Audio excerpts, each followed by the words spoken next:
ראש ממשלה שלא ידע על נפילתו של בנו של השר לשעבר יזהר שי.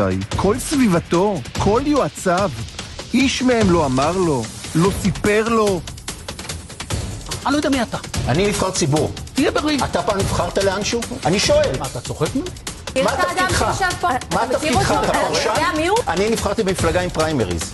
ואני? לא יודע, אני לא יודע איפה נבחרתי. תגיד, אתה חבר כנסת או קשקשן?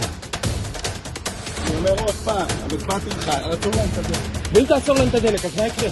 איך להכניס את החברות השמאלניות שלך? תפסיק להיות שמאלן. עכשיו, רוצים לעשות פוליטיקה, רוצים להעיף את ביבי, זה לא ערוץ 2 כאן. היום במהלך הפשיטה, אודי, מרגב מנסה למנוע מחלק מחוקרי המשטרה להיכנס ללשכה שלה בטענה שלפי חוק החסינות אסור לחוקרי המשטרה לקחת מסמכים מלשכתה. זה לא ממש נכון. הנכד שלי, השוטר שאני מכירה מקיסריה, עליו. צעקתי להם, השתגעתם, אני רופא שמטפל בפצועה.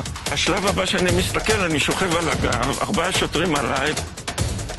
מיום ליום התקווה שלי לגבי הביטחון שאני אמורה לחוש פה יורדת בצורה משמעותית. אתם ממשלת ישראל. ראש הממשלה הצביע כמעט לאשר את חוק הגיוס בזמן שיש מלחמה וחיילים נוסעים אלינו.